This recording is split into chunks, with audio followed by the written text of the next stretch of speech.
আসসালামু আলাইকুম সবাইকে। মিউট করে দিন।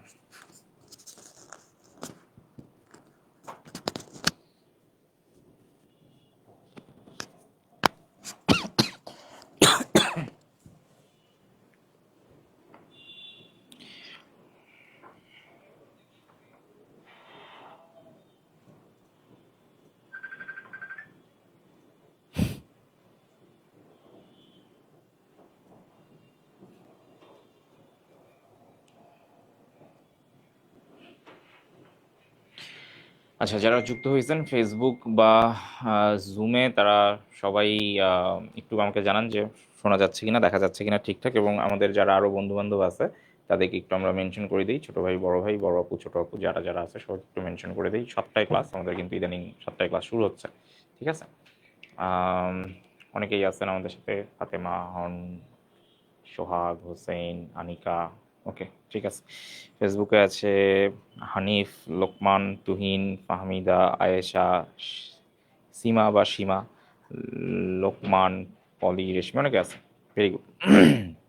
আচ্ছা, তো গত ক্লাসে যেটা হয়েছিল, আমরা মোটামুটি ওই যে ভাষা আন্দোলন ভিত্তিক 47-এর পরে যে রাজনীতি, আহ, এবং মানে বিভাগ পূর্ব যে রাজনীতি, আহ, আমাদের 47-এ যে দেশ বিভাগ হয় সেইটার আগে রাজনৈতিক প্রেক্ষাপট কেমন ছিল সেগুলো নিয়ে আমরা একটু পড়াশোনা করছিলাম।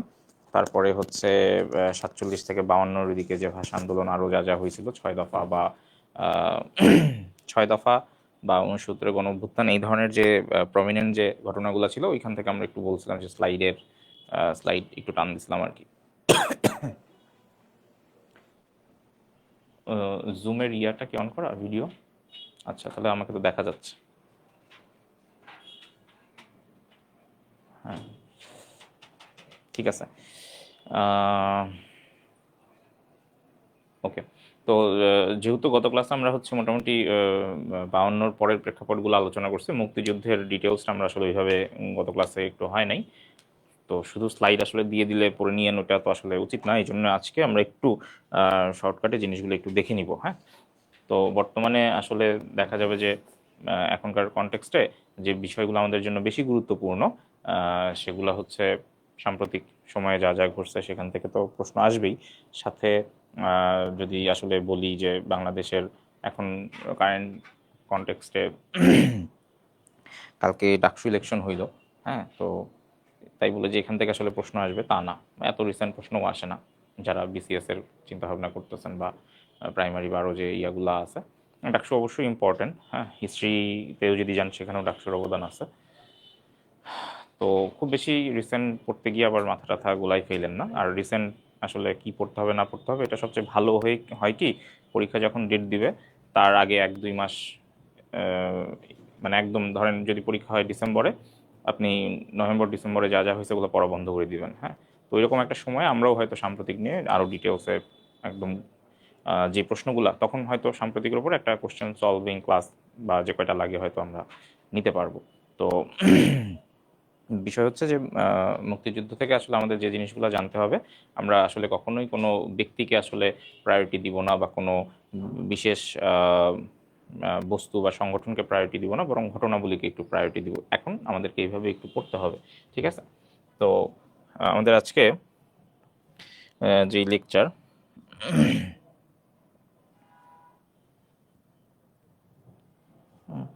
সো এখানে একটু যে 6 দফা কর্মসূচিটা আমি আজকে একটু আবারও আনছি, কারণ হচ্ছে যে গত ক্লাসে তো আমরা এটা নিয়ে বলছিলাম। তো এখানে আমি দেখলাম যে একটা ভুল রয়ে গেছে 5ম দফার বিষয়। আমার মনে হয় যে এইটা নিশ্চয়ই আপনারা আসলে সলভ করে ফেলছেন নিজেরা বাসায়, বাট স্টিল আমার মনে হইলো যে একটু বলে দেওয়া দরকার। 5ম দফাটা একটু আপনারাও বলে ফেলতে পারেন যে 5ম দফাটা কী ছিল। সবগুলা দফা আমার আসলে জানার দরকার নেই, 6 দফার বিষয়টা আসলে আমাদের ওইভাবে দরকার নেই। আপনারা একটু আমাকে কমেন্ট করে জানান যে 5ম দফাটা কী ছিল, যদি কেউ জেনে থাকেন আর কি। আর না জানা থাকলেও সেটা দোষের কিছু না। হুম,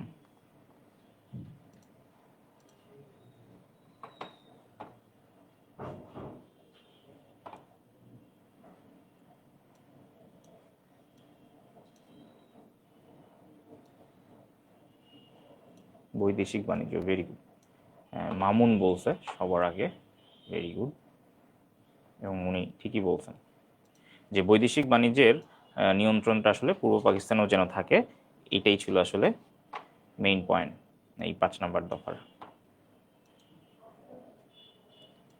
আচ্ছা, একটু আমি কিছু জিনিস ঠিক করে নিই।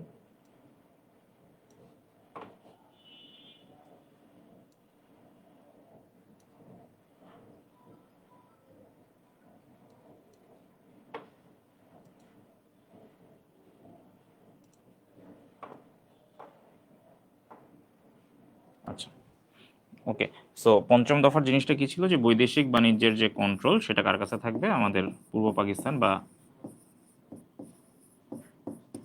বাণিজ্যের নিয়ন্ত্রণ, সংক্ষেপে লিখে দিলাম বৈদেশিক বাণিজ্যের নিয়ন্ত্রণ। ঠিক আছে, বৈদেশিক বাণিজ্যের নিয়ন্ত্রণ। ওকে। সো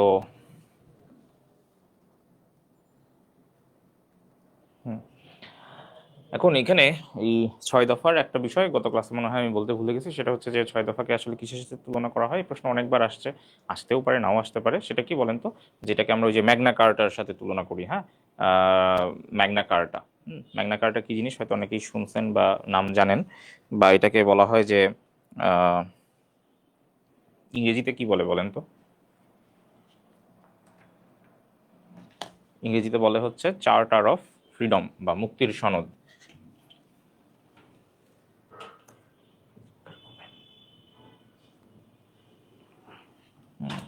তো চার্টার অফ ফ্রিডম বা হচ্ছে কি বলছি যে মুক্তির সনদ, ইংরেজি যদি আপনি বাংলা করেন, যে কি বললাম যে 6 দফা কর্মসূচিকে আসলে আমরা কি নামে ডাকতাম, charter of freedom. So charter of freedom মানে কি, চার্টার অফ ফ্রিডম মানে হচ্ছে মুক্তির সনদ বা বাঙালির মুক্তির সনদ এরকম বলা হয়তো, আর ম্যাগনা কার্টার সাথে তুলনা করা হয়তো এই 6 দফাকে। ঠিক আছে, আচ্ছা। এবং এই 6 দফার সাথে পরবর্তীতে আমরা 11 দফা গত ক্লাসে পড়ছিলাম, সেই 11 দফাতেও কিন্তু এই 6 দফা আমরা জানি যে সেখানে ইনক্লুডেড। সো এই যে 23 মার্চ 1966 এইটা উপস্থাপন করা হয়, যেগুলো গত ক্লাসে আমরা মনে হয় দেখছিলাম। তো এখানে আর তেমন কিছু বলার নাই। নেক্সট যে ইম্পর্টেন্ট ঘটনাটা ছিল সেটা হচ্ছে আগরতলা ষড়যন্ত্র মামলা। তো আসলে আহ, আগরতলা ষড়যন্ত্র মামলা এটাও আসলে আমাদের খুব একটা এই মুহূর্তে হয়তো এখান থেকে খুব একটা কোনো কিছু আসলে জানতে হবে না, বাট এই আগরতলা ষড়যন্ত্র মামলার আবার কিছু কাহিনী আছে যেগুলো আমাদের আসলে আহ, মনে রাখা দরকার। সেটা হচ্ছে যে দেখেন, এই যে আগরতলা ষড়যন্ত্র মামলা যেটা হয়, একটু জাস্ট ঘটনাটা বলি। হ্যাঁ, এখানে তো আসলে আমাদের যা হয়েছে সেটা একটু জানা থাকা উচিত আমাদের। যে 3 তারিখে আসলে একটা মামলা দায়ের করা হয়, পরবর্তীতে 6 তারিখে টোটাল 28 জনকে গ্রেফতার করা হয়। মোট আসামি হচ্ছে 35 জন। 6 জানুয়ারিতে প্রায় 28 জনের মতো তা গ্রেফতার করা হয়। এবং পরবর্তীতে শেখ মুজিব, যিনি তখন অলরেডি কারাগারে ছিলেন, তাকে 17 তারিখ রাতে ছেড়ে দেওয়া হয় এবং আবার ওই ফটক থেকেই তাকে আবার ধরে ফেলা হয়। ঠিক আছে, তো 18 তারিখ বলা যায়, রাত 1টা মানে কি 18 তারিখ। তো এটা নিয়ে একটু জিনিস, সেটা হলো যে কোনো কোনো বইতে লেখা আছে 3 জানুয়ারি, কোনো কোনো বইতে লেখা আছে 6 জানুয়ারি, কোনো কোনো বইতে লেখা আছে 18 জানুয়ারি। তো এটা একটু, কখন আপনি এই জিনিসগুলা কনফিডেন্টলি বলতে পারবেন যখন ওই হিস্ট্রিটা জানবেন। মামলা দায়ের হয় 3 জানুয়ারি, কিন্তু আহ, কি বলে 6 জানুয়ারি হচ্ছে, 6 জানুয়ারি ডেটটা কেন আসছে আমাদের বইগুলাতে বা সামনে কেন আসছে, কারণ 6 জানুয়ারিতে হচ্ছে মেজরিটি লোকদেরকে আটক করা হয় বা গ্রেফতার করা হয়। আর শেখ মুজিব তো তখন অলরেডি জেলে ছিলেন, তাকে 17 তারিখ রাত্রে ছেড়ে দিয়ে আবার কি বন্দি বা গ্রেফতার দেখানো হয় আর কি। এখন বিষয় হচ্ছে যে এই যে মামলা যে প্রত্যাহার হয়, এই মামলা প্রত্যাহারের ব্যাকগ্রাউন্ডটা কি। তো মামলা প্রত্যাহারটা আসলে স্বাভাবিকভাবেই যে তখন যে গণ অভ্যুত্থান হয়, যে রেভলিউশন হয়, সেইটার কারণেই আসলে এই মামলাটা প্রত্যাহার করা হয়। এবং এই মামলা প্রত্যাহারের পেছনে 3 জন মানুষের অবদান আছে। ঠিক আছে, তো 3 জন যে মানুষ, সেই 3 জন মানুষটা কারা কারা একটু একটু বলতে পারবেন? এদের একজনের নামে আবার একটা দিবস আমরা পালন করি মোটামুটি, সেটা আমরা আর কি পালন করি বলেন তো, যে 20 জানুয়ারি একজন মানুষ মারা যান। তাকে আমরা পরে পরবর্তীতে শহীদের আখ্যা দিছি। কে তিনি বলেন?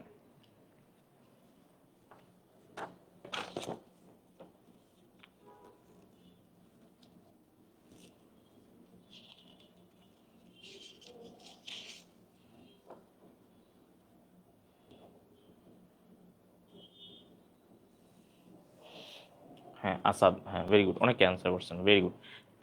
ফেসবুকের কমেন্টগুলা কেন জানি আমার স্ক্রিনে আসতেছে না, নাকি আপনারা কমেন্ট করতেছেন না, আমি আসলে বুঝতেছি না। আসাদ, ওকে, ভেরি গুড। হ্যাঁ, শহীদ আসাদ দিবস 20 জানুয়ারি, ভেরি গুড। তো এই যে আগরতলা ষড়যন্ত্র মামলার যে প্রত্যাহার, এই প্রত্যাহারের পিছনে আমরা তাহলে এখানে একটা জিনিস মনে রাখবো যে শহীদ আসাদ দিবস, হ্যাঁ, এইটা পালিত হয় কবে? শহীদ আসাদ দিবস, হ্যাঁ 20 জানুয়ারি। এটা আমরা অনেকেই জানি। 20 জানুয়ারি 1969 আর কি তাকে হত্যা করা হয়। হ্যাঁ, তো 20 জানুয়ারি 1969 সালে 20 জানুয়ারি যে আমাদের যিনি আসাদুজ্জামান আসলে তার নাম, ছাত্রনেতা আসাদুজ্জামান, তিনি মৃত্যুবরণ করেন।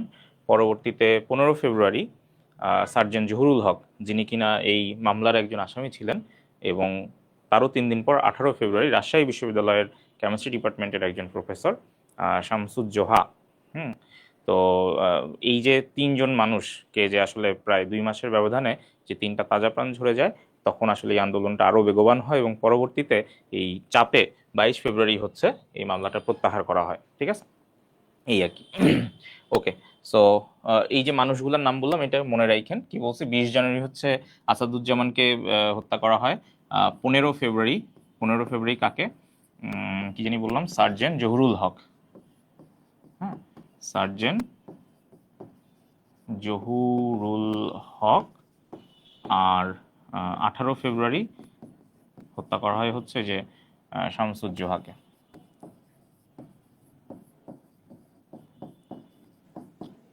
ওকে, ঠিক আছে। তো এগুলো গত ক্লাসে বলছিলাম যে অল্প অল্প করে পড়তে। তো 69-এর যে গণ অভ্যুত্থান, এইটার আসলে এই যে 22 ফেব্রুয়ারি আমরা যেটা দেখলাম যে 22 ফেব্রুয়ারি প্রত্যাহার করে নিল। ঠিক আছে, এই যে 22 ফেব্রুয়ারি এইটা প্রত্যাহার করে নেয়। কে প্রত্যাহার করে নেয় তখন বলেন তো? ক্ষমতায় কে ছিল? ইয়াহিয়া ছিল না কে ছিল? ইস্কান্দার মির্জা না কে ছিল বলেন? নাকি আইয়ুব খান, কে ছিল? এই যে 1969 সালে যে মামলা প্রত্যাহার হয়, এই আগরতলা ষড়যন্ত্র মামলাটা কে প্রত্যাহার করে নেয়? ঝটপট বলেন।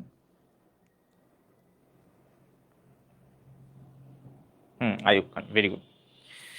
ওকে, ইয়াহিয়া না না ফাইজা, ইয়াহিয়া না, আইয়ুব খান।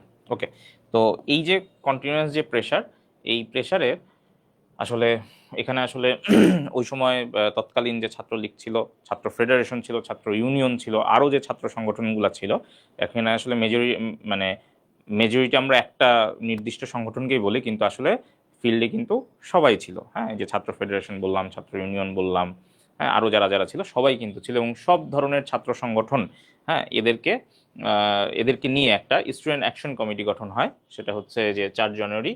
তো এই স্টুডেন্ট অ্যাকশন কমিটি এরাই হচ্ছে পরবর্তীতে একটা 11 দফা কর্মসূচি ঘোষণা করে, যে 11 দফাতেই আসলে কি ছিল, ওই যে আমাদের 23 মার্চ 1966 সালে আমরা যে 6 দফা উত্থাপন করছিলাম, সেই 6 দফার গুলাও হচ্ছে এই 11 দফায় ছিল।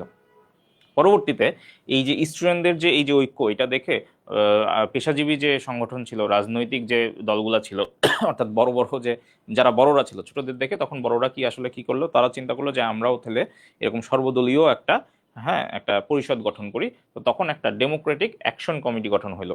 ওইটা ছিল এসএসসি, এটা হচ্ছে ডিএসসি। তো এই যে গঠন হয় এটা 8 জানুয়ারি। তো পরবর্তীতে এরা আবার নতুন করে 8 দফা পেশ করে। ঠিক আছে, তো এবং এই সর্বদলীয় ছাত্র সংগ্রাম পরিষদ বা হচ্ছে যে ডেমোক্রেটিক অ্যাকশন কমিটি, গণতান্ত্রিক সংগ্রাম পরিষদ, এদের যে সম্মিলিত যে প্রচেষ্টা, সেই প্রচেষ্টাতেই পরবর্তীতে যে আসলে যে আন্দোলনটা ছিল, যে গণ অভ্যুত্থানটা ছিল, ওটা অনেক গোছানো হয়, এবং পরবর্তীতে যে ফেব্রুয়ারি মাসে গিয়ে, মানে এই দুইটা তো জানুয়ারি মাসে গঠন হয়, পরবর্তীতে ফেব্রুয়ারি মাস পর্যন্ত যখন দেখা গেল যে আমাদের আসাদ, তারপরে হচ্ছে শামসুজ্জোহা, সার্জেন্ট জহুরুল হক, এদেরকেও হত্যা করা হলো। সো আসলে বিষে বিষে বিষ বাষ্প জমে আসলে পরবর্তীতে এই গণ অভ্যুত্থান এর রেজাল্ট হচ্ছে ওই যে মামলাটা প্রত্যাহার করে নেওয়া হয়। তো এরপরে যে 70-এ নির্বাচন হয়, 1970 সালে 7 ডিসেম্বর যে নির্বাচন হয়, সেখানে আমরা এরকম একটা ঘটনা ঘটে, এগুলা আসলে দরকার নেই। আর আচ্ছা, এরপরে আমরা যদি আসলে ওই 70-এ যে নির্বাচন হইলো, 70-এর নির্বাচনে তো আসলে সংখ্যাগরিষ্ঠতা অর্জন করার পরেও এই যে পশ্চিম পাকিস্তানের যে শাসক গোষ্ঠী ছিল, তারা তো আসলে আমাদের উপরে ক্ষমতা হস্তান্তর করে দেয় নাই। তো ক্ষমতা হস্তান্তর করে না দিলে তখন সেইটারই যেহেতু ডিসেম্বর মাসের ঘটনা, ডিসেম্বর মাসে যে নির্বাচন হইলো, তো দেখা গেল যে জানুয়ারি ফেব্রুয়ারি খুব টেনশনে যাচ্ছিল, আসলে রাজনৈতিক পরিস্থিতি নিয়ে খুবই চরম উত্তেজনা কাজ করতেছিল। মার্চ মাসে এসে সবাই আঁচ করতে পারতেছিল যে কিছু একটা হবে, কিছু একটা হবে, এবং মার্চ মাসের দিকে এসে দেখা যাচ্ছে যে মানে এই ৭০-এ যে আসলে নির্বাচনটা হয়, দেখেন ৭০-এ যে নির্বাচনটা হয়, আমরা একটু আগে আইয়ুব খানের কথা বলতেছিলাম। আমরা একটু আগে আইয়ুব খানের কথা বলতেছিলাম মনে হয়, তাই না? আচ্ছা, লেখা ক্লিয়ার না, লেখা দেখা যাচ্ছে না। আমি তো ফেসবুকে লাইভ দেখতেছি, আমি তো পরিষ্কার দেখতে পাচ্ছি। এটা আপনারা যারা ক্লাস করতেছেন হয়তো একটু নেটটা একটু এই জন্য একটু হচ্ছে আর কি।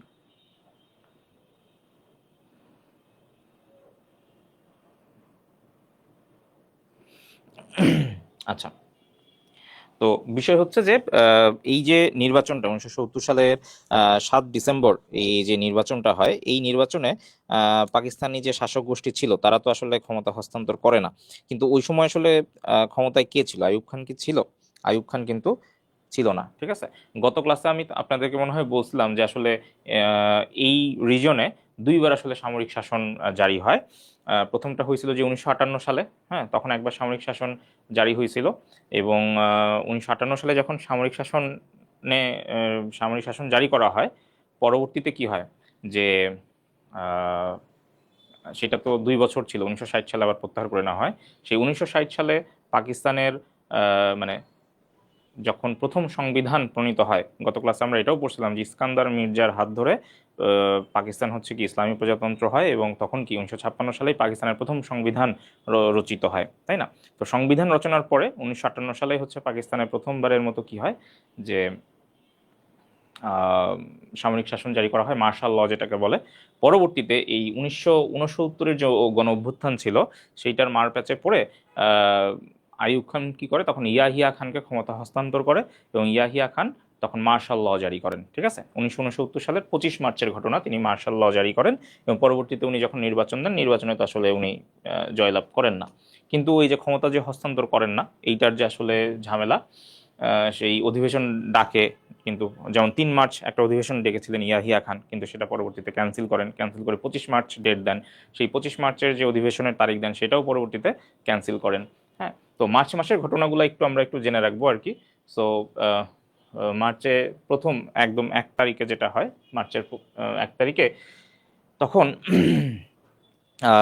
ওই সময় ছাত্র সংগঠনের যারা নেতা ছিল এবং ডাকসুর ভিপিজিএস যারা ছিল, এখানে এই যে দেখতে পাচ্ছেন যে আসম আব্দুর রব এবং আব্দুল কুদ্দুস মাখন, এই দুইজনই কিন্তু ডাকসুর, প্রথমজন হচ্ছে ভিপি আব্দুর রব ডাকসুর ভিপি, আর এই যে মাখন হচ্ছে ডাকসুর জিএস।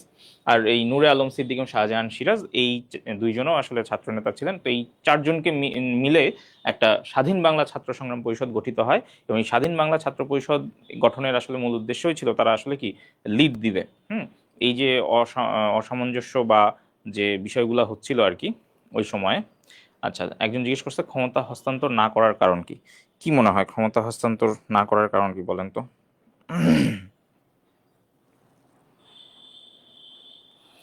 ওকে, ক্ষমতা কেন হস্তান্তর করতে চায় না? বুঝেনি তো কেন ক্ষমতা হস্তান্তর করতে চায়, ক্ষমতায় কে না থাকতে চায়? আচ্ছা, এখানে আসে না, বারবার ক্লিক করলে তারপরে আসে। ওকে, সো যেটা বলতেছিলাম, তো এই যে চারজন যে আমার ছাত্র নেতা, এদেরকে সেই সময় আসলে বলা হয়তো মুক্তিযুদ্ধের 4 খলিফা। তো এরাই আসলে 1লা মার্চ তারা একটা বৈঠক ডাকে, এবং তারা একটা সম্মিলিত সিদ্ধান্তে এই পরিষদটা গঠন করে। পরবর্তীতে এই পরিষদ হচ্ছে তাদের নেক্সট যে কার্যক্রমগুলো ছিল সেগুলা পরিচালনা করে। তো 2 মার্চ যে জাতীয় পতাকা দিবস, আমরা মনে হয় অনেকেই জানি, তাই না? পতাকা দিবস কবে বলেন তো? পতাকা দিবস কবে? পতাকা দিবস কবে, ঝটপট বলেন।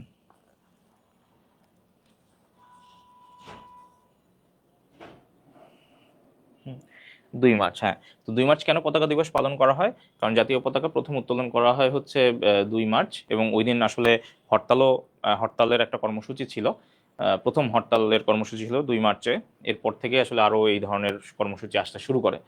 তো ডাকসুর যে নেতৃবৃন্দ ছিল তারা হচ্ছে মানে আসলে এই যে এখানে যে চারজন ছিল এই চারজনের উপস্থিতিতেই এই স্বাধীন বাংলাদেশের পতাকা উত্তোলন করা হয় এবং এইটা উত্তোলন করেন ডাকসুর যে ভিপি ছিলেন আসামা আব্দুর রব ঢাকা বিশ্ববিদ্যালয়ের বটতলায়। ঠিক আছে, তো এই জন্যই 2 মার্চকে আসলে কি হিসেবে আমরা জানি বলেন তো?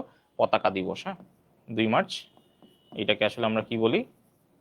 পতাকা দিবস। ঠিক আছে, পরবর্তীতে 3 মার্চ হচ্ছে এই যে যে চার খলিফা ছিল, হ্যাঁ, বা এই যে আমাদের যে স্বাধীন বাংলা ছাত্র সংগ্রাম পরিষদ, ওরা তো 1 তারিখে ফর্ম করলো, 2 তারিখে কি হরতাল ডাকলো আর পতাকা উত্তোলন করলো, তাদের এটা ছিল প্রথম কর্মসূচি।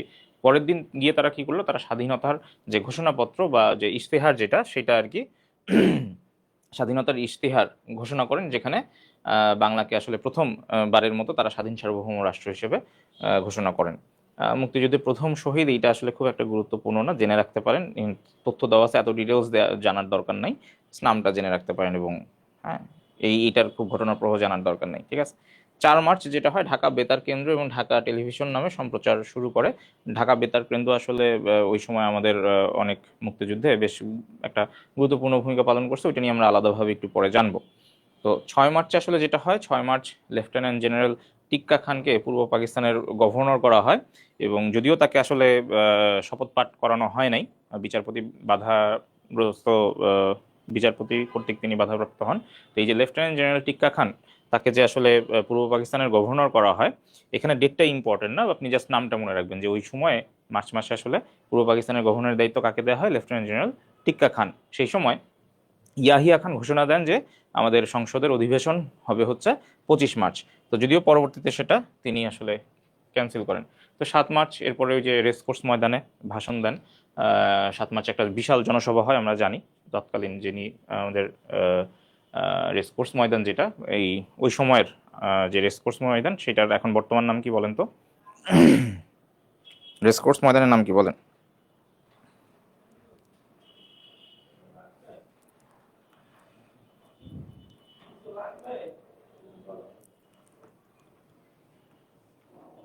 সোহরাওয়ার্দী উদ্যান, হ্যাঁ, ভেরি গুড। এই সোহরাওয়ার্দী উদ্যানে সে সময় শেখ মুজিব উনি একটা ভাষণ দেন। হ্যাঁ, সেটা তো পরবর্তীতে বেশ স্বীকৃতি পায়, বাট সেগুলো আসলে এখন আমাদের খুব একটা পড়ার দরকার নাই। পরবর্তীতে 9 মার্চে যেটা হয়, 9 মার্চে আমরা দেখেন যে ওই যে চারজন যে নেতা ছিলেন, সেই চারজনের যে আসলে একটা ছিল, পরিষদ ছিল, তারা আবার একটা সংগ্রাম কমিটি গঠন করেন। এটা খুব একটা ইম্পর্টেন্ট না, এটা আমি এই জন্য ক্রস দিচ্ছি, এটা আমার জানার দরকার নাই। ওকে, তো এখানে 12 মার্চ, 13 মার্চ, 15 মার্চ এই তারিখগুলো আমার খুব একটা দরকার নাই, বাট 12 মার্চে কি হয় সেটা আপনার একটু জানতে হবে। সেটা হচ্ছে এই যে জাতীয় ফুল যে শাপলা, আমাদের যে জাতীয় ফুল শাপলা, তো এখানে দেখেন শিল্পী কামরুল হাসান তিনি ঘোষণা করেন যে জাতীয় ফুল শাপলা। ঠিক আছে, তো গ্রাম বাংলার খাল বিলের উপর ভাসমান শাপলা ফুলই হবে জাতীয় ফুল, এটা কে ঘোষণা করেন? শিল্পী কামরুল হাসান। তো কামরুল হাসানের নাম আমরা অনেক জানছি, তার অনেক অবদান আছে, তার অনেক কীর্তি আছে। হ্যাঁ, সেগুলো নিশ্চয়ই আমরা পড়বো, আমাদের সামনে একটা টপিক আছে। তো পরবর্তীতে 13 মার্চ যেটা হয়, 13 মার্চ যে শিল্পাচার্য জয়নুল আবেদিন, তিনি পাকিস্তান সরকার কর্তৃক যা যা তার স্বীকৃতি ছিল, সম্মাননা ছিল, পুরস্কার ছিল, সব উনি ফেরত দিয়ে দেন। তারিখটা এখানে দরকার নাই, বাট আপনি ঘটনাটা জেনে রাখেন যে হ্যাঁ আসলে শিল্পাচার্য জয়নুল আবেদিন এই ঘটনাটা তার একটা ওই সময় আসলে এটা একটা ভালোই কি পাকিস্তান সরকারের ওই সময় আসলে এইটা কি বলে, ধরেন পাকিস্তান সরকারের গালে একটা কষে থাপ্পড় দেওয়ার মতো একটা ঘটনা ছিল। ঠিক আছে, আচ্ছা। পরবর্তীতে যেটা হয়, এই মার্চ মাসে ঢাকা বিশ্ববিদ্যালয়ের 2জন ছাত্র মারা যায় এই চলমান আন্দোলনে বা সহিংসতায়। পাকিস্তানের আর্মির গুলিতে 2জন স্টুডেন্ট যখন মারা যায়, তখন ঢাকা বিশ্ববিদ্যালয়ের ভিসি তিনি পদত্যাগ করেন। আর 17 মার্চ আসলে খুবই সন্দেহজনকভাবে চট্টগ্রাম বন্দরে তখন অস্ত্র বোঝাই একটা জাহাজ ভিড়ে। ঠিক আছে, তখন আসলে আমরা আজ করতে পারিনি যে কি হইতে যাচ্ছে, কারণ ইয়াহিয়া খান আসলে আমাদের ঘোষণা দিয়ে রাখছে যে 25 মার্চ তো অধিবেশন হবে। সো সবাই ওই ক্যাবিনেটের জন্য মানে অধিবেশনের জন্য ওয়েট করতেছে। তো এর মধ্যে 18 মার্চ গিয়ে যেটা হয় যে তখনকার যে গভর্নর টিক্কা খান এবং খাদিম হোসেন রাজা বা এখানে যে রাও ফরমান আলী, এই 2টা নামই বেশি আসলে আসে। টিক্কা খান আর রাও ফরমান আলী, এই দুজনকে আমরা আসলে মনে প্রাণে ঘৃণা করি, এই দুজনের নামটাই আসলে বেশি আসে, ঠিক আছে। তো এই টিক্কা খান এবং রাও ফরমান আলী সাথে যে মেজর জেনারেল খাদিম হোসেন রাজা তিনিও ছিলেন, তারা আসলে চূড়ান্ত করেন যে হ্যাঁ আমরা একটা অপারেশনে নামবো, যে অপারেশন আসলে ধরে ধরে কি আমি আমার পূর্ব পাকিস্তানে যারা আসলে যারা বিগ শট আছে তাদেরকে আমরা ধরে ধরে কিলিং মিশনে নামবো, যেটাকে ওরা আসলে নাম দেয় অপারেশন সার্চ লাইট। সেই অপারেশন সার্চ লাইট তারা হচ্ছে চূড়ান্ত করে, এবং চূড়ান্ত করার মানে 18 তারিখ তো তারা এরকম একটা প্ল্যান করে, 19 তারিখ এটা অনুমোদন হয়ে যায় যে হ্যাঁ ঠিক আছে আমরা এরকম একটা অফিসিয়ালি আমরা এরকম একটা অপারেশনে নামবো। কিন্তু ওই 19 মার্চে আসলে প্রথম যে পরিস্থিতি চলমান ছিল, সেই পরিস্থিতিতে ইস্ট বেঙ্গল রেজিমেন্ট বা যেটা এখন আসলে রাজেন্দ্রপুর ক্যান্টনমেন্ট, এখানকার যারা জনতা ছিল বা যারা সেনা বাহিনীর যারা ছিল তারা হচ্ছে বিদ্রোহ করেন। তো মাঝে মধ্যে একটা প্রশ্ন আসে যে মুক্তিযুদ্ধের প্রথম সশস্ত্র প্রতিরোধ আসলে কোথায় হয়, হ্যাঁ এরকম খুব কমন একটা প্রশ্ন আছে, যেটার আসলে উত্তর কি গাজীপুর। ওকে, তার এটা তো আমরা জানলাম যে 19 মার্চ অনুমোদন করেন, ঠিক আছে। সো এই তারিখ আমি আবারও বলতেছি, আপনি জাস্ট ঘটনার প্রভাবগুলো জেনে রাখলেন, আপনার এখানে তারিখ মনে রাখার কোনো দরকার নাই, ঠিক আছে। আচ্ছা, নেক্সট কি হয়, ওই যে 22 মার্চ আসলে ইয়াহিয়া খান বলেন যে হ্যাঁ আমরা ঢাকায় আসলে কি করব, ওই যে 25 মার্চ তার যে করার কথা ছিল, জাতীয় অধিবেশন, জাতীয় পরিষদের অধিবেশন যেটা অ্যাটেন্ড করার কথা ছিল ঢাকায়, সেটা তিনি 22 তারিখে গিয়ে বলেন যে না এটা স্থগিত, ঠিক আছে। তো 23 মার্চ যেটা ছিল, 23 মার্চকে আসলে একটা সময় পাকিস্তান দিবস হিসেবে পালন করা হইতো, কারণ ওই যে শেরে বাংলা একে ফজলুল হক তিনি কিন্তু 23 মার্চ তারিখে লাহোর প্রস্তাব উত্থাপন করছিলেন, এবং এই লাহোর প্রস্তাবে উনি কিন্তু প্রথমবারের মতো বলে গেছেন যে এই উপমহাদেশে যে উত্তর পশ্চিম যে অঞ্চলটা আছে এবং পূর্ব যে অঞ্চল আছে, অর্থাৎ পূর্ব মানে কি এই যে বাংলা, আমাদের বাংলাদেশ, তো এই এলাকাগুলোকে নিয়ে একটা আলাদা রাষ্ট্র হইতে হবে, উনি কিন্তু তখন সেটা বলে গেছিলেন। তো এই যে একটা ধারণা উনি দিছিলেন যে হ্যাঁ মুসলিম জনগোষ্ঠী এদিকে বেশি, এদেরকে নিয়ে একটা আলাদা করো, তারপরে পূর্বাঞ্চলে একটা কমিউনিটি আছে তাদেরকে নিয়ে আলাদা রাষ্ট্র করো, এই কথাগুলো যে উনি বলে গেছিলেন, আলাদা রাষ্ট্রের যে তথ্য দিয়ে গেছিলেন, সেই সময় থেকে এই 23 মার্চকে পাকিস্তান দিবস হিসেবে পালন করা হইতো। তো এই পাকিস্তান দিবসের পরিবর্তে এই 23 মার্চকে, 1971 সালে 23 মার্চকে তখন প্রতিরোধ দিবস হিসেবে পালন করা হয়, আমাদের বাংলায় প্রতিরোধ দিবস হিসেবে পালন করা হয়, ঠিক আছে। এবং এই 23 মার্চে মানে 2 মার্চ তো আসলে পতাকা দিবস পরে হয়েছে, কিন্তু ওই 71-এর 23 মার্চ আমরা হচ্ছে তখন কি করছি, তখন এরকম একটা ইনস্ট্রাকশন আসছে যে আমরা সব মানে ঘরে ঘরে জাতীয় পতাকা উত্তোলন করব, এবং কি 23 মার্চকে পতাকা দিবস হিসেবে পালন করব। তো পরবর্তীতে যেটা হয় 24শে মার্চ, 24শে মার্চ হচ্ছে ওই যে চট্টগ্রাম বন্দরে এমভি সোয়াদ থেকে অস্ত্র রসদ খালাস শুরু হয়, যেটা আমরা বলছিলাম যে 17 মার্চ যে আসে, তো বন্দরে যে অস্ত্র টস্ত্র আসছে সেগুলো আসলে খালাস হওয়া হয়, ঠিক আছে। আচ্ছা, লেখা বোঝা না যাওয়ার কারণ হচ্ছে কি, লেখা বোঝা না যাওয়ার কারণ হচ্ছে যে আপনাদের ওই যে নেট আপ ডাউন হয় সেইটা আর কি, কারণ আমি এখানে মোটামুটি বুঝতে পারতেছি, আর এটা আসলে এটা না বুঝলেও সমস্যা নেই, কারণ আমি তো বলে দিচ্ছি জিনিসগুলো, জাস্ট একটু আপনি দেখে নিন স্লাইড পেলে। আচ্ছা, আর 25 মার্চ আপনি জানেন যে কি হয়, যে রাতের আধারে হয়।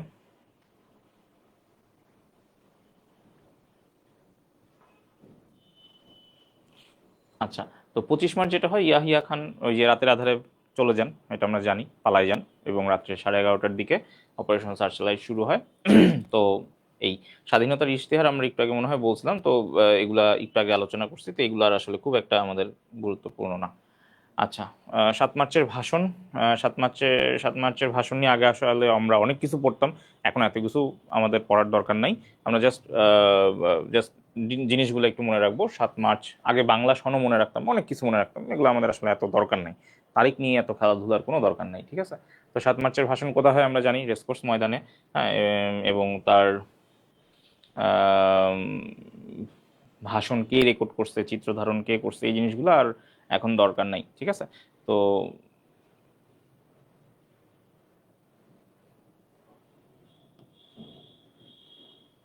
ওকে, 7 মার্চের ভাষণের কি কি বিষয়বস্তু ছিল এগুলো জাস্ট একটু দেখে নিন, এগুলা একটু আইডিয়া রাখেন আর কি, ঠিক আছে। কারণ যেহেতু আসলে 7 মার্চের এই কনটেক্সটটা তো আসলে আমাদের মুক্তিযুদ্ধের প্রেক্ষাপটে গুরুত্বপূর্ণ ছিল, তাই না?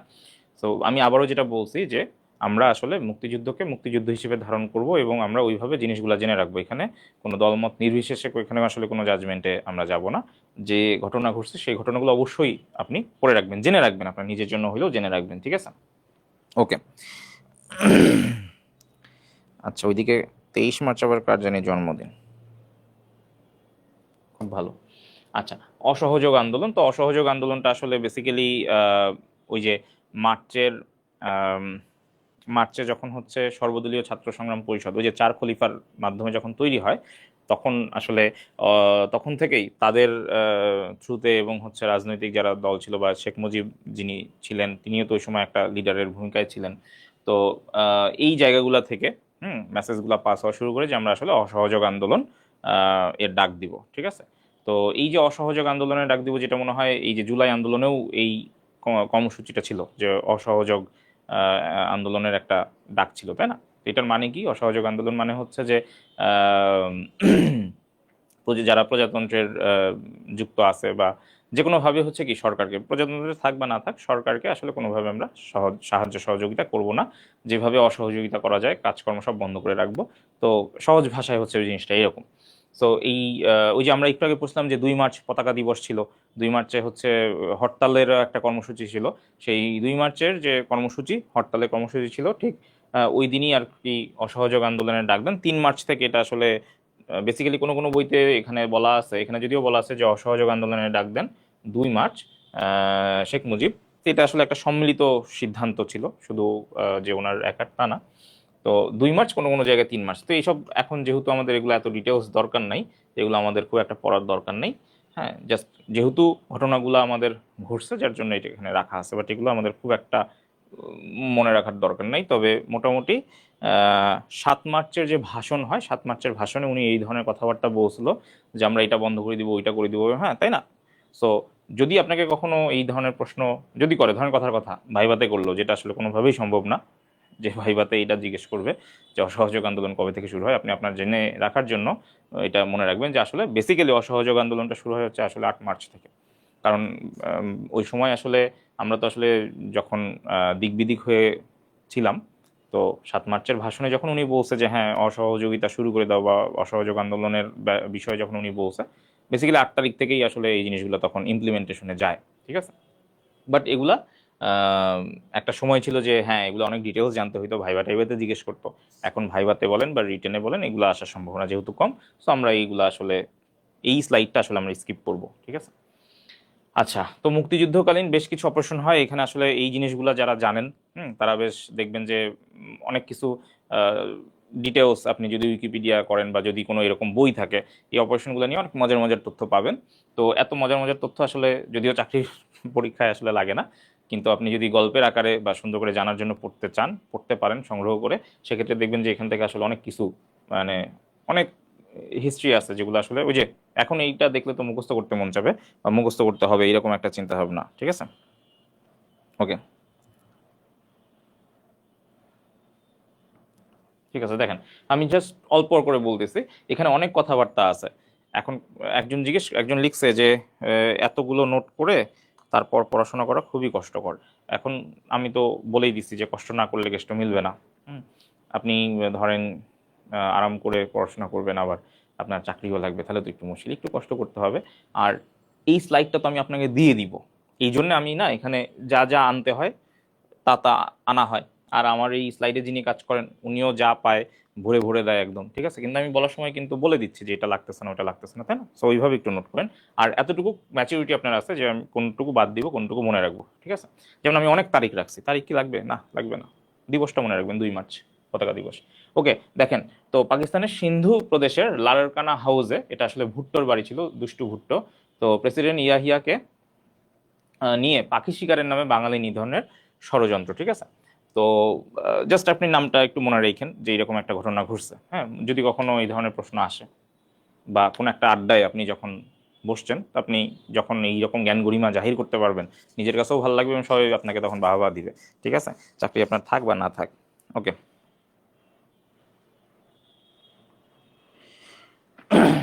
এরপরে দেখেন অপারেশন ব্লিডস। হ্যাঁ, ক্ষমতা হস্তান্তর না করে সামরিক শাসনে ফিরে যাওয়ার ষড়যন্ত্র হচ্ছে অপারেশন ব্লিডস 22 ফেব্রুয়ারি। আচ্ছা, ওই যে ক্ষমতা হস্তান্তর তো হয় নাই, হ্যাঁ, ক্ষমতা হস্তান্তর না করে তারা যে জোর করে ক্ষমতায় আসনে যে বসেছিল, এটা নিয়ে তারা কি একটা নীল নকশা ছক করছিল সেইটার নাম।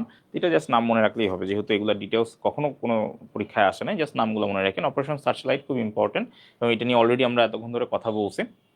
এবং ওই যে বলছি যে এই দুইটা নাম খুব ইম্পর্টেন্ট, যে জেনারেল টিক্কা খান আর হচ্ছে কি মেজর রাও ফরমান আলী।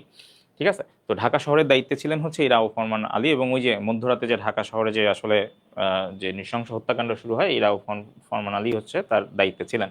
আর ঢাকার বাইরে দায়িত্বে ছিলেন ওই যে মনে আছে খাদিম হোসেন রাজা। সো এই জিনিসগুলো একটু জেনে রাখলেন। তাহলে কি বললাম, যে এই অপারেশন সার্চ লাইটের চূড়ান্ত নকশা জানি কারা করছিল, তিনজন মানুষ, মেজর রাও ফরমান আলী, খাদিম হোসেন, আর এই যে টিক্কা খান।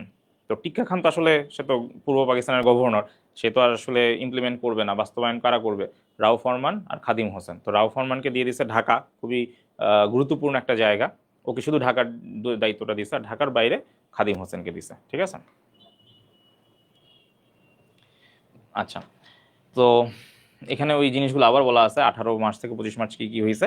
তো এখানে একটা কমেন্ট আছে, যে টিক্কা খানের একটা কমেন্ট, যে দেশের মানুষ চাই না মাটি চাই। হ্যাঁ, কি পরিমাণ নিমক হারাম হলে তারা এই ধরনের কথা বলতে পারে, আমাদের কাছ থেকেই সবকিছু খাইতো, আমাদের কাছ থেকেই সুযোগ সুবিধা নিত, আমাদেরই জ্ঞান গরিমা কাজে লাগায় ওরা ডেভেলপ করতেছিল, কিন্তু কি বলছে, যে দেশের মানুষ চাই না মাটি চাই। ঠিক আছে, ওকে।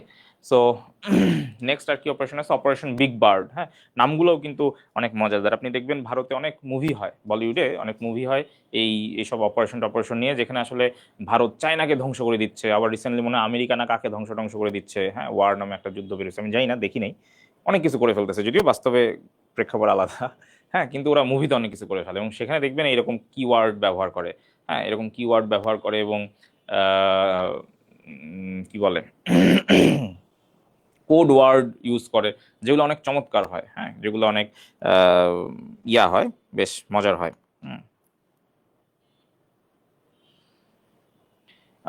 অপারেশন বিগ বার্ড, তাহলে এই বিগ বার্ড মানে কি, বিগ বার্ড বলতে ওই সময় আসলে বোঝানো হয়েছে যে আসলে খাঁচায় তোমাকে বন্দি করতে হবে, যে ওই যে আমি একটু আগে বললাম না, যে 25 মার্চের আসলে উদ্দেশ্য কি ছিল, যে বিগ শটগুলাকে মেরে ফেলো, যেগুলা পাতি নেতা, সেগুলা দরকার নাই, কিন্তু আমার যে মাথাগুলা আছে, যে যারা একটা কথা বললে 30-40টা মানুষ জড়ো হয়ে যায়, বা 100-200 মানুষ রাস্তায় নেমে পড়ে, এদেরকে মেরে ফেলো, টার্গেট করো। সো অপারেশন বিগ বার্ড ঠিক ওইরকম একটা বিষয় ছিল, যে তারা আসলে এই শেখ মুজিবকে আসলে আটক করতে চাইছিল, এবং রেডিও বার্তাটা কি ছিল, যে দ্য বিগ বার্ড ইন কেইজ। হ্যাঁ, তো এইটা আসলে আপনি জেনে রাখবেন। হ্যাঁ, আপনি বাঙালি হিসেবে আপনি জেনে রাখবেন, মুক্তিযুদ্ধ যেহেতু আমাদের জীবনে খুবই গুরুত্বপূর্ণ একটা পার্ট, বাট যেহেতু এখানে আসলে এটা একজন মানুষ কেন্দ্রিক, হ্যাঁ, এই জন্য এটা আসলে একটু লেস ইম্পর্টেন্ট। আমি শুরুতেই বলছি যে মুক্তিযুদ্ধটা আমরা আসলে কি একটা দেশের একটা হিসেবে পড়বো। হ্যাঁ, ওকে,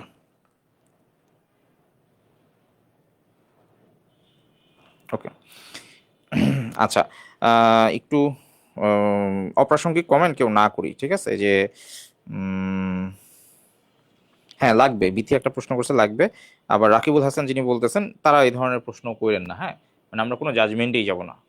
ঠিক আছে, আমি খুব বিপদে আছি, আপনারা আমাকে বিপদে ফেলায়েন না। ঠিক আছে, ওকে।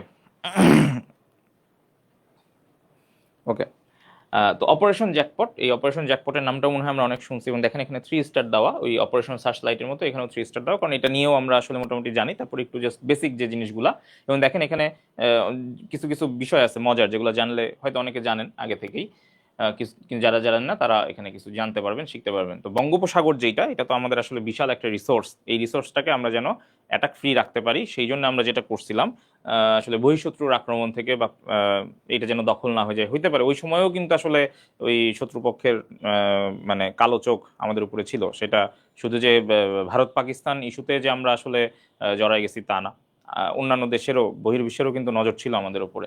তো এই বঙ্গোপসাগর আমাদের জন্য আসলে অনেক বেশি গুরুত্বপূর্ণ ছিল, এবং এটাকে শত্রুমুক্ত করতে আমরা যে 10 নং যে সেক্টরের নৌবাহিনীর সদস্যরা যে পরিচালনা করে, যে অভিযান পরিচালনা করে, সেটাকে আসলে আমরা নাম দেই অপারেশন জ্যাকপট। ঠিক আছে, এবং এইটা আমরা জানি যে এটা আসলে শুরু থেকে হয় না, মানে একদম 25 মার্চ বা মার্চ বা এপ্রিল ওই সময় থেকে এই অপারেশন জ্যাকপটটা চালু হয় নাই, শুরু হয় নাই। এটা শুরু হয় কিন্তু মাঝামাঝি সময়, অর্থাৎ আগস্ট মাসের দিকে, কত আগস্ট, 16ই আগস্ট। আচ্ছা, এবং এইখানে মজার বিষয় হচ্ছে যে দেখেন, এই যে যুদ্ধে কিন্তু এরকম অনেক ধরনের ঘটনা থাকে। হ্যাঁ, অনেক ধরনের ঘটনা থাকে, যেটা আসলে আমরা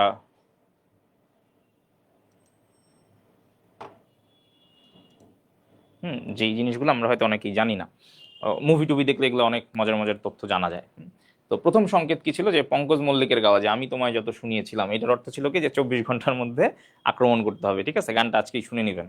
আচ্ছা, আর সেকেন্ড যেটা দ্বিতীয় সংকেত, যে সন্ধ্যা মুখোপাধ্যায়ের গাওয়া যে আমার পুতুল যাবে শ্বশুর বাড়ি, এইটার অর্থ কি ছিল, যে তুমি এখনই পালাও। হ্যাঁ, এই যে মানে আক্রমণের জন্য ঘাঁটি ত্যাগ করো আর কি। হ্যাঁ, পালাও না, আক্রমণ করতে হবে তোমাকে, এবং সেই আক্রমণের জন্য তুমি ঘাঁটি ত্যাগ করো। ঠিক আছে।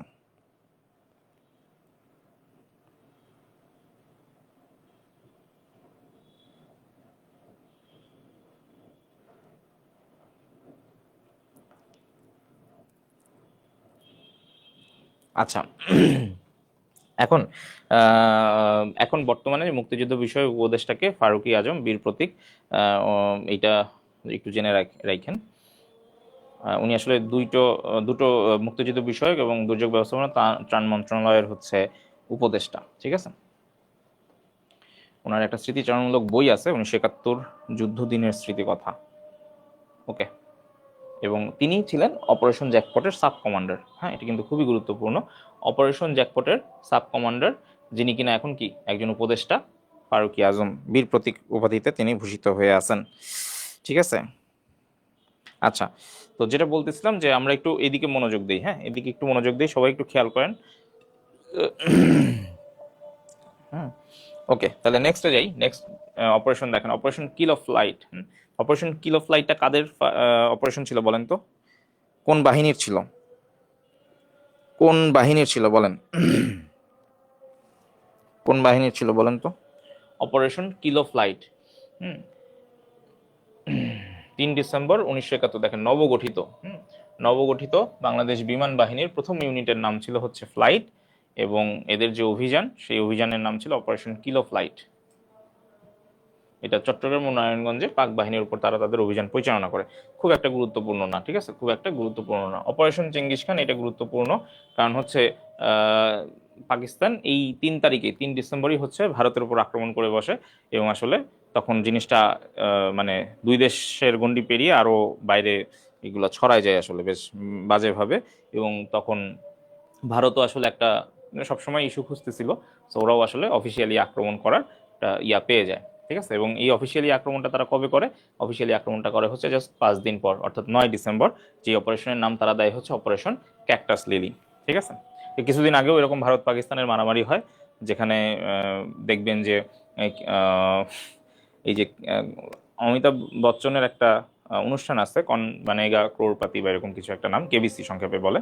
তো সেখানে আমি দেখলাম যে 3 বাহিনীর 3 ফিমেল অফিসারকে মনে হয় তারা নিয়ে আসছে, এবং তারা খুব বলতেছে যে আমরা এই করছি, আমরা কোনো ছাড় দেই নাই। হ্যাঁ, এবং আমাদের যদি গায়ে কোনো কিছু কাটা আসে বা কিছু আসে, আমরা তো এটা জবাব দিবই। হ্যাঁ, এরকম একটা কথা বলতেছে। কিন্তু আপনি যদি ওই প্রেক্ষাপট দেখেন, ভারত পাকিস্তানে যে কয়দিন আগে যে গোলাগুলি হইলো, সেখানে কিন্তু যে মহিলাই কথা বলছে, সে কিন্তু ওইখানে গিয়ে কি গোলাগুলির সময় বা আক্রমণের সময় কিন্তু শেষ দিন এসে বলতেছে যে আমরা পাকিস্তানের কাছ থেকেও কি রেসপন্সিবল বা ম্যাচিউর বিহেভিয়ার আশা করি। এর মানে কি, তারা কিন্তু একটু থতমত খেয়ে অপ্রস্তুত হয়ে কিন্তু এই স্টেটমেন্টটা দিছিল, এবং তারা ইনডিরেক্টলি কি বলছে যে ভাই আর মাইরো না, হ্যাঁ আসো যুদ্ধবিরতিতে যাই। ঠিক আছে, অপারেশন সিন্দুর। হ্যাঁ, ভেরি গুড ফাইজা। এটা নিয়েও দেখবেন ইন্ডিয়া একটা মুভি বানায় ফেলবে। ঠিক আছে। তো ওরা এখনো মিডিয়াতে এসব বলতেছে, কিন্তু অপারেশন সিন্দুর যে সময়টা হয়, সেই সময় কিন্তু আসলে কি হয় বলেন তো, যে যখন পাকিস্তানও পাল্টা অ্যাটাক করলো, তখন ভারতের সেই ফিমেল অফিসার কিন্তু বলছিল যে আমরা আশা করব যে পাকিস্তানও আমাদের সাথে কি জানি ম্যাচিউর অ্যাক্ট করবে, এরকম একটা স্টেটমেন্ট দিছিল। এটার মানে কি, যে আমি তো একটু নমনীয় হয়ে গেলাম, তাই না? আমি তার বড় বড় গলা হুঙ্কার দিচ্ছি না। এই হইল তাদের আসলে ইয়া। যাই হোক,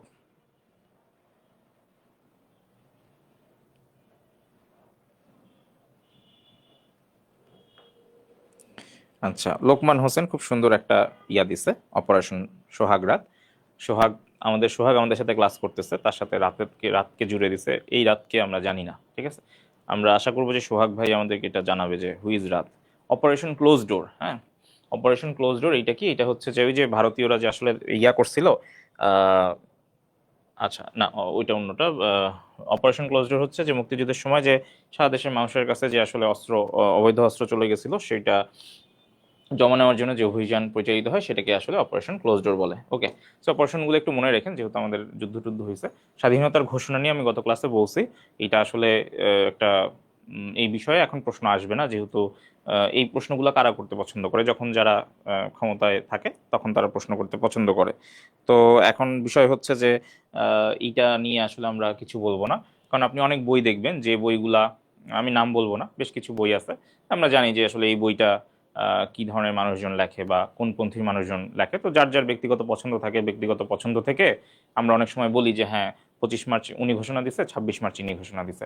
তো এই ধরনের বিতর্ক এড়াইতে আমরা আসলে এই টপিকটা এখন আসলে পড়বো না, যে স্বাধীনতার ঘোষণা কে দিছে। হুম, সবাই দিছে, কিন্তু কে আগে কে পরে এটা নিয়ে যেহেতু মারামারি আছে, এরকম বিতর্কিত কোনো জিনিস দেখবেন এই 19 সেপ্টেম্বরের পরীক্ষাতেও আসবে না, আপনারা যখন প্রাইমারি নিবন্ধন পরীক্ষা দিবেন তখনও আসবে না, বা অন্যান্য যে আসলে চাকরি পরীক্ষা আপনারা যাবেন সেগুলোতেও আসবে না, ঠিক আছে।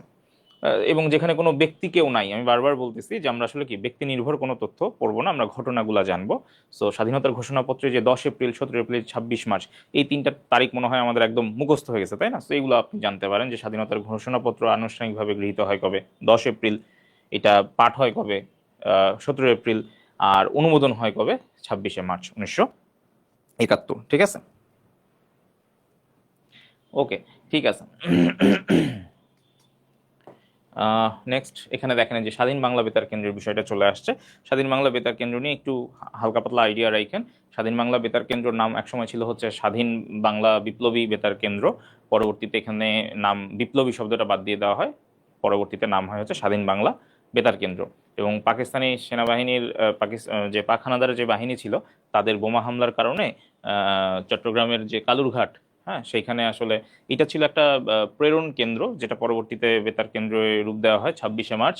কিন্তু পাকিস্তানের আক্রমণের কারণে এটা যখন ধ্বংস হয়ে যায়, পরবর্তীতে 31 মার্চ আগরতলায় এটা অস্থায়ীভাবে গঠন করা হয়। যদিও আগরতলায় যে এটা গঠন করা হয় এটা কোনো কোনো বইতে আসছে, কোনো কোনো বইতে আসে নাই, কিন্তু কলকাতায় 25 মে মাসে যে আবার কলকাতায় এই বেতার কেন্দ্র স্থাপন করা হয়, এইটা আসলে অনেক বইতেই আসছে। ওই যে বললাম যে কিছু বই ছিল না যে তারা একটু ন্যারেটিভটা অন্যরকম করতো। তো তারা বলছে যে একটা নির্দিষ্ট দলের কথা বলছে, যে ওই দলের লোকজন হচ্ছে বেতার কেন্দ্রের যত যন্ত্রপাতি ছিল সবগুলা কি সব নিয়ে এসে কলকাতায় বসায় নতুন একটা কি বেতার কেন্দ্র স্থাপন করছে। এখন বিষয় হচ্ছে যে এখন তাহলে আমরা কি পড়বো? এখন তো যদি পরিবর্তিত প্রেক্ষাপটে যেহেতু আমরা আছি, তাহলে এখন নিশ্চয়ই এই তথ্যগুলা নিয়ে মারামারি চলবে। এখন কে আবার কোন বইতে কি লিখবে না লিখবে এটা তো আমরা জানি না। তাহলে এই ধরনের তথ্যগুলো আমরা আসলে কি করব? পড়ারই দরকার নাই, এগুলো আমরা পড়বই না, এগুলো আমার জানার মানে, হ্যাঁ আমরা তো জানতেছি স্বাধীন বাংলা বেতার কেন্দ্র ধ্বংসপ্রাপ্ত হয়েছিল, আবার এখানে গঠন হয়েছিল, কে করছে কারা করছে এগুলাতে আসলে যাবো না, এবং কোনো তর্ক করবো না, কমেন্টও করবো না, মারামারিও করবো না। এই কি হয়েছে এখানে দেখি? স্যার এসআই ভাইবাতে এবার প্রায় সবাইকে জিজ্ঞেস করছে স্বাধীনতার ঘোষককে। হ্যাঁ, মারছে।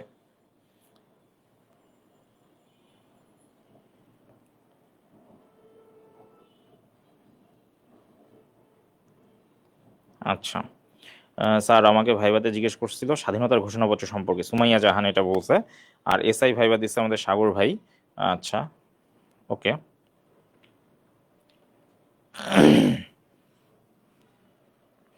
আচ্ছা, একজন বলছে যে মনে হচ্ছে কমেন্টে যুদ্ধ দেখতে আসছি।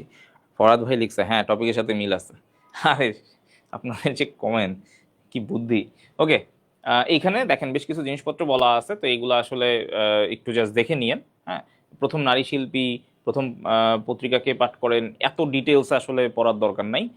বিসিএসও এগুলো এত আসে না। আসলে যদি কোনোদিন আসেও এই ধরনের প্রশ্ন একটা বা দুইটা আসবে, স্কিপ করলে কোনো ক্ষতি নেই। সো যেইটা জানবেন সেটা হচ্ছে যে স্বাধীন বাংলা বিপ্লবী বেতার কেন্দ্র, ঠিক আছে, এটা প্রতিষ্ঠিত হয় চট্টগ্রামের কালুরঘাটে 26 মার্চ, এবং বর্তমান নাম হচ্ছে বাংলাদেশ বেতার। এটা তো সবাই জানি বাংলাদেশ বেতার, কদিন আগে আমিও ঘুরে আসছি। তো এখানে খুব জনপ্রিয় দুইটা অনুষ্ঠান ছিল, একটা হচ্ছে চরমপত্র আর একটা হচ্ছে জল্লাদের দরবার। এই দুইটা জিনিস মনে রাখেন। এবং এইটা পরিচালনা করতেন হচ্ছেন আব্দুল মান্নান, এবং চরমপত্র পাঠ করেন কে? এম আর আক্তার মুকুল। এই নামটাও আমাদের জন্য গুরুত্বপূর্ণ, আমরা এটা জানি, তাই না? তো জল্লাদের দরবার এটা কেন গুরুত্বপূর্ণ ছিল? কারণ সেখানে যে ইয়াহিয়া খান, যে বদমাইশ লোকটা ছিল, তার প্রতীকী চরিত্র ছিল একটা হচ্ছে কেল্লা ফতেহ খান, এবং আসলে এই কেল্লা ফতেহ খানের আদলে আসলে ইয়াহিয়া খানের সব কুকীর্তিগুলাই তুলে ধরা হয়েছিল। এই জন্য জল্লাদের দরবার অনুষ্ঠানটা তখন খুব বেশি শোনা হইতো, ঠিক আছে। আচ্ছা, এই হলো বিষয়। তো এই যে যেমন এখানে লেখা আছে যে পাক বিমান বাহিনীর গোলাবর্ষণের কারণে সম্প্রচার বন্ধ হয় 30 মার্চ। তো পরবর্তীতে সেটা আবার পুনঃস্থাপন করা হয় এই যে আগরতলায়, এবং সম্প্রচার শুরু হয় হচ্ছে 25 মে। হুম, ঠিক আছে, এই যে 25 মে। ওকে, সম্প্রচার শুরু হয় হচ্ছে মে মাসে, কিন্তু পুনঃস্থাপন হয় হচ্ছে আগরতলায়। তো এইগুলো নিয়ে মিক্স জিনিসপত্র আছে। তো এইটা আসলে আমাদের এই তথ্য এই জন্য যেখানেই আপনি দেখবেন কনফিউশন, ওগুলো স্কিপ করে যাবেন, ঠিক আছে। আর 6 ডিসেম্বর, হ্যাঁ 6 ডিসেম্বর যিনি আমাদেরকে কারা স্বীকৃতি দেয়, মনে রাখেন 6 ডিসেম্বর যিনি আমাদেরকে কারা স্বীকৃতি দেয় একটা বিষয় আছে এখানে। তো 6 ডিসেম্বর ওই সেম তারিখেই হচ্ছে স্বাধীন বাংলা বেতার কেন্দ্রের নাম হয়ে যায় বাংলাদেশ বেতার কেন্দ্র কেন্দ্র ঠিক আছে। ভুটান বলছে।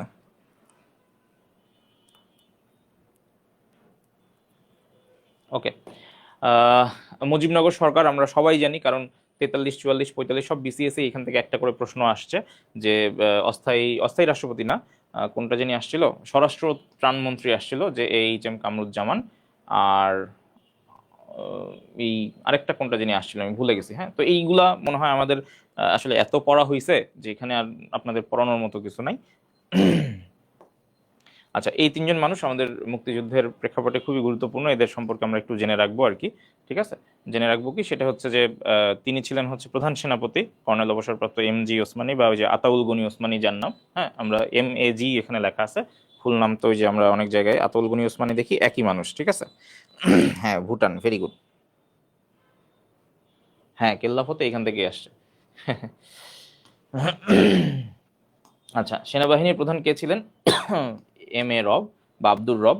এবং বিমান বাহিনীর প্রধান তিনি কে ছিলেন? তিনি ছিলেন group captain AK Khandakar. Deputy chief of staff AK Khandakar. উপাধি ছিল কি বা র্যাঙ্ক ছিল কি বিমান বাহিনীর গ্রুপ ক্যাপ্টেন, ঠিক আছে।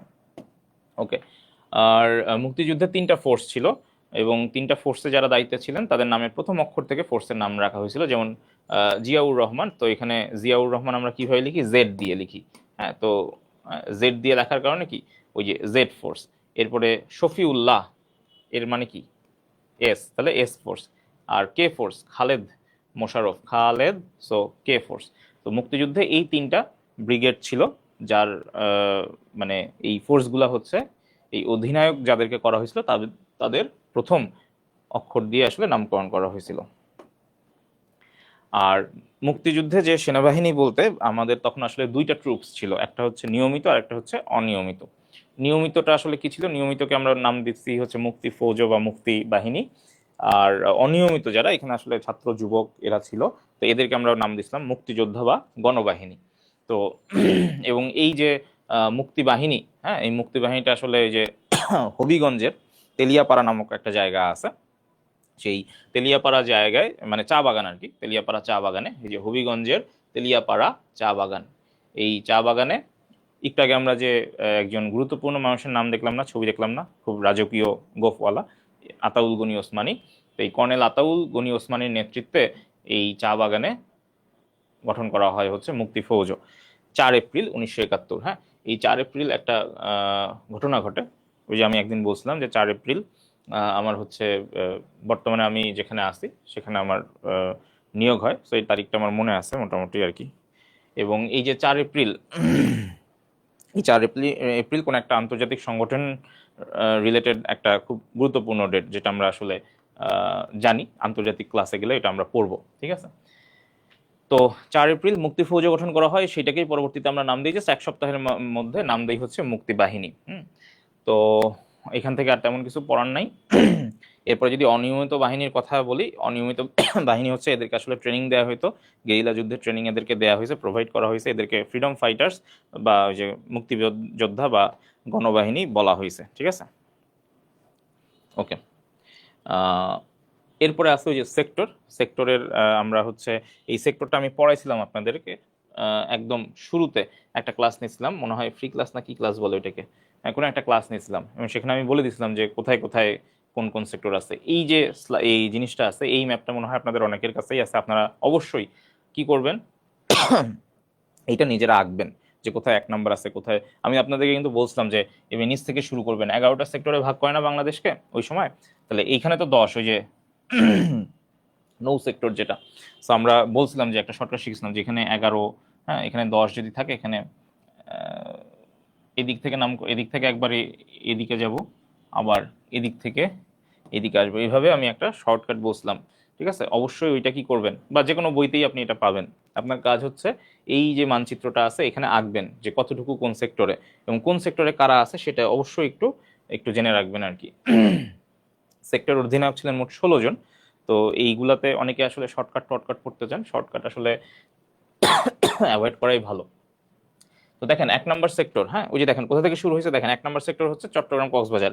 তো আমি কি বলছি যে ম্যাপটা যে আছে, এই যে এদিক থেকে যাব, তাহলে এই যে এটা হবে 1, এটা 1, এদিকে আছে 2, এইভাবে 3 4, তারপরে ওই দিক থেকে আবার নামবো। ঠিক আছে, তো দেখেন এইটা যদি 1 হয় তাহলে এটা চট্টগ্রাম কক্সবাজার। আচ্ছা আসেন কি আছে, এই যে চট্টগ্রাম কক্সবাজার বান্দরবান রাঙামাটি খাগড়াছড়ি, অর্থাৎ পুরা পার্বত্য চট্টগ্রাম, পার্বত্য চট্টগ্রামের যে জোনটা আছে পুরোটা এখানে কাভার করে।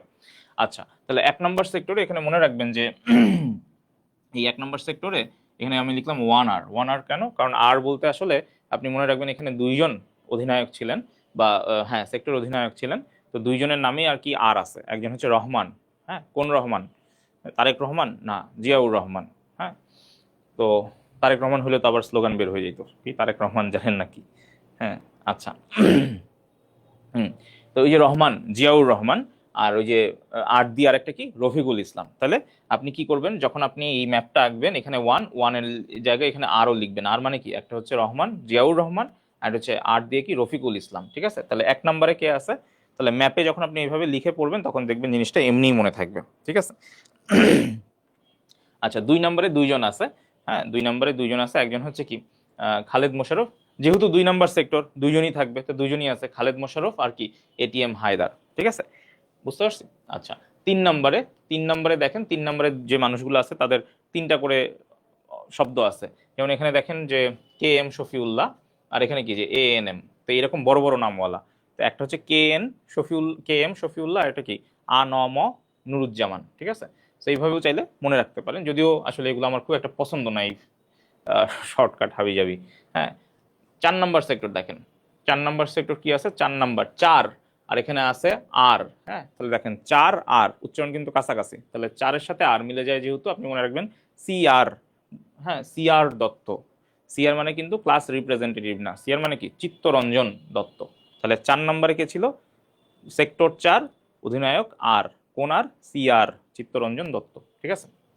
আচ্ছা 5, 5 হচ্ছে সিলেট। হ্যাঁ দেখেন এই যে মৌলভীবাজার সিলেট, এগুলো কোথায়? এই যে এখানে। এই যে এখানে হচ্ছে কি 4, সরি এখানে 5, এখানে 4, মানে সিলেটটা আসলে কি এইদিকে না, সিলেট এইদিকে, আর মৌলভীবাজার হচ্ছে যে এই দিকটায়। আচ্ছা যে এইটা আপনারা নিজেরা এখানে আর কি, আমার তো এখানে ম্যাপের ইয়াটা ঠিক নাই, সাইজ ঠিক নাই আর কি।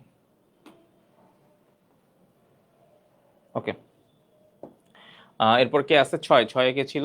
Wing commander. হ্যাঁ, wing commander M Khademul Bashar. বলেন তো উইং কমান্ডার, উনি এই উইং কমান্ডার র্যাঙ্কটা আসলে কার?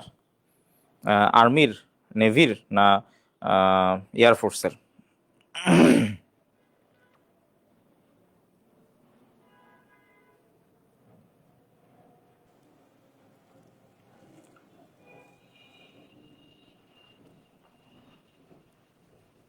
আচ্ছা এরপর দেখেন 7 নম্বরে কি, 7 নম্বর হচ্ছে যে একদম উত্তরবঙ্গ, রাজশাহী, নাটোর, পাবনা, বগুড়া, নওগাঁ, সিরাজগঞ্জ, চাপাই নবাবগঞ্জ হবে এখানে, জয়পুরহাট। ঠিক আছে, পুরো উত্তরবঙ্গ। উত্তরবঙ্গের যে রাজশাহী যে বেল্ট আছে, রাজশাহী চাপাই যে বেল্ট আছে সেটা হচ্ছে 7। 6 নম্বরে কে ছিল? 6 নম্বর হচ্ছে একদম মাথার উপরে। মাথার উপরে। ঠিক আছে, এই যে এটা হচ্ছে কি 6, আর এইটা কি 7, মানে এইদিকে যে 1 2 3 4 5, আবার ওই দিক দিয়ে নামতেছে 6 7, এভাবে নেমে এখানে তো 10 আছে। ঠিক আছে, ঢাকা কোথায়? ঢাকা এই যে ঢাকা। ওকে, আচ্ছা এরপরে 8 নম্বর হচ্ছে এটা আবার যে দক্ষিণবঙ্গ, যশোর, খুলনা, ওই বেল্টে ছিল কে? আবু ওসমান চৌধুরী এবং এম এ মঞ্জুর। বরগুনা এবং পটুয়াখালী কারা ছিল এখানে? মেজর আব্দুল জলিল। 10 নম্বরটা আমরা জানি ভোলা, নৌ সেক্টরের অধীনে। আর 11 নম্বরে ছিল হচ্ছে টাঙ্গাইল, ময়মনসিংহ, শেরপুর, নেত্রকোনা, অর্থাৎ বর্তমানে যেটা আর কি ময়মনসিংহ বিভাগ বলা যায়, শুধু অ্যাডিশনালি এখানে হালকা করে টাঙ্গাইল আছে। তো সেটা ছিল হচ্ছে 11 নম্বর সেক্টর, এম আবু তাহের এবং ফ্লাইট লেফটেন্যান্ট এম হামিদুল্লাহ। ঠিক আছে, তো এই নামগুলো আসলে খুব কঠিন কিছু না মনে রাখা, একটু জাস্ট আপনাকে লিখে লিখে পড়তে হবে। ঠিক আছে, কোনো শর্টকাট টটকাটে আসলে যাওয়ার দরকার নেই। উইং কমান্ডার এটা আসলে নেভির না, উইং কমান্ডার হচ্ছে এয়ারফোর্সের র্যাঙ্ক। হ্যাঁ, ওকে। মুক্তিযুদ্ধের বিরোধী শক্তি এইগুলো আসলে খুব একটা ইম্পর্টেন্ট না, ঠিক আছে। এখানে আমার টাইপিস্টকে আমি এগুলা আসলে বলি নাই, সে আর কি লিখে ফেলছে, আমার কোনো দোষ নেই, ঠিক আছে। ওকে। যৌথ বাহিনী গঠন। তো বাংলাদেশের যে সশস্ত্র বাহিনী দিবস একটা দিবস আছে, তো এইটা আপনি একটু মনে রাখেন। সশস্ত্র বাহিনী দিবস কবে? 21 নভেম্বর, ঠিক আছে। ক্লিয়ার হওয়ার দরকার নেই, একটা কথা একবার ক্লাসে বললে হয়, ঠিক আছে, বারবার বলার কোনো দরকার নেই, ঠিক আছে। এগুলো তো আপনি পেয়ে যাবেন, আপনি আমার কথা শোনেন না, ক্লিয়ার না ক্লিয়ার না বলতেছে, দুষ্টু ছেলে। আচ্ছা। তো যৌথ বাহিনী কবে গঠিত হয়? 21 নভেম্বর। এই জন্যই এটাকে আমরা আসলে কি সশস্ত্র বাহিনী দিবস হিসেবে পালন করি। এবং এটা আসলে এখানে যেটা বিষয় ছিল যে ওই যে ভারত একদম শেষ দিকে এসে আমাদের পুরা ইয়াটা তারা তাদের দিকে নিয়ে নেয়, এবং এখনো তো অনেক জায়গাতেই তারা বলে যে কি যে তাদের যুদ্ধ বা এরকম কিছু, তাই না? তো এটা খুবই আনফরচুনেট। হয়তো ওরা এটা নিশ্চয়ই একটা এটা আর দাবি করবে না। তো তারা এই যৌথ বাহিনী গঠন করে আসলে নভেম্বরে এসে, কিন্তু অনেক সময় অনেকেই দেখবেন বলে যে এটা আসলে পাকিস্তান ভারতের যুদ্ধ ছিল, এটা বাংলাদেশের যুদ্ধ ছিল না, এরকম কথাবার্তাও কিন্তু ওরা প্রায় সময় বলে। তো বাংলাদেশের মুক্তি বাহিনী ও ভারতের মিত্র বাহিনী নিয়েই হচ্ছে এই যৌথ বাহিনী গঠন হয়। এই যৌথ বাহিনীর প্রধান একজন ভারতীয় ছিলেন, জগজিৎ সিং। ইনি গান গাইতেন, হ্যাঁ, তাই না? ইনি কিন্তু সেই গায়ক না, গায়ক জগজিৎ সিং না, ঠিক আছে। ওকে। হ্যাঁ, সবাই সব নিয়ে যাচ্ছে, এ বলতেছে ও আমার, হ্যাঁ, ওই সেক্টর কমান্ডার আমার এলাকার, ও আমার আত্মীয়, হ্যাঁ, সবাই এগুলো কমেন্টে লিখতেছে, খুবই ভালো। আচ্ছা, ঠিক আছে। এবং এখানে একটা প্রশ্ন যেটা আপনি মনে রাখবেন সেটা হচ্ছে 12 মার্চ 1972। এই 12 মার্চটা ইম্পর্টেন্ট কেন? কারণ এই 12 মার্চ 1972 ভারতের সৈন্যরা বাংলাদেশ থেকে ভারতে ফিরে যায়। এবং আরেকটা জিনিস মনে রাখবেন, এই 12 তারিখ দিয়ে আরেকটা জিনিস মনে রাখবেন, 12 জানুয়ারি মুজিবনগর সরকার ভেঙে যায়, ঠিক আছে। 12 জানুয়ারি 1972 মুজিবনগর সরকার ভেঙে যায়। ওকে। এবং এখানে দেখেন 3 ডিসেম্বরের কথা বলা আছে। এই 3 ডিসেম্বর একটু আগে আমরা পড়ছিলাম যে 3 ডিসেম্বর পাকিস্তান যে কাজটা করছিল, যে তারা ভারতের উপর অ্যাটাক করে। ভারতে তখন প্রধানমন্ত্রী তৎকালীন যিনি ছিলেন ইন্দিরা গান্ধী, তিনি তার জন্য তখন কাজ সুযোগ সহজ হয়ে যায়। সে অফিসিয়ালি তখন কি করে, ও তো এই জন্যই ওরা কি করতেছিল যে আমাদের সাথে আমাদের হেল্প করছিল, করে বিভিন্নভাবে পাকিস্তানকে উস্কাচ্ছিল। পাকিস্তানও সেই ফাঁদে পা দেয়, এবং তারা ভারতকে যখন অ্যাটাক করে বসে তখন কিন্তু পুরা ওয়ার্ল্ড নড়ে চড়ে বসে, ঠিক আছে।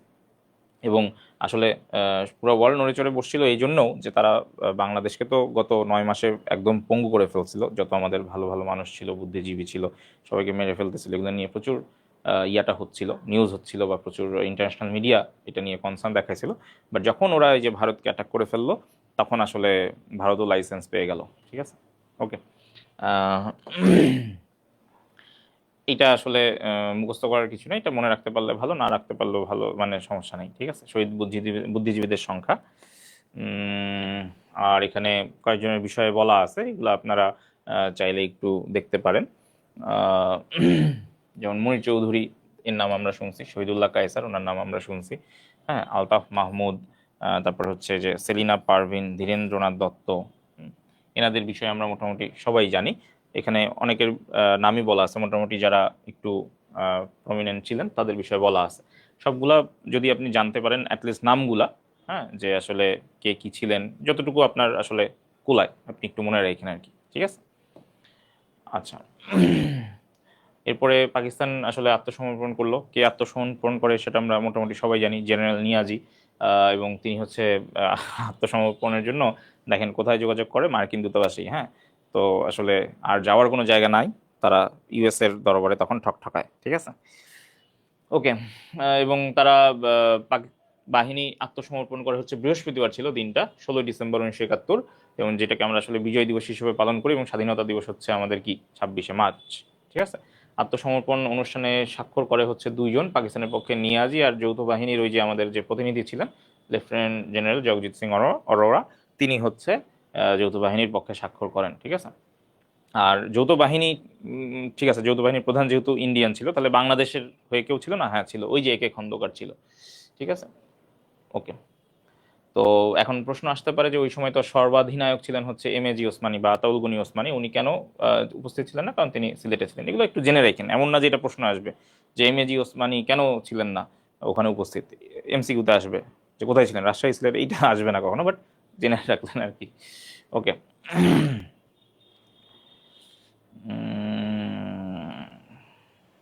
ওকে,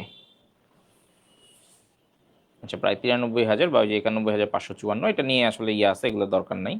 আত্মসমর্পণকারী প্রথম পাকিস্তানি, এগুলো যে বললাম এগুলো পরীক্ষায় আসবে না, বাট জেনে রাখতে পারেন, ঠিক আছে।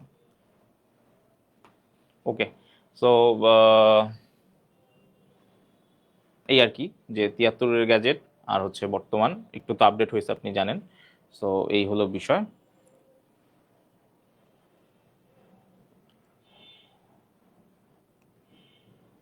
ঠিক আছে।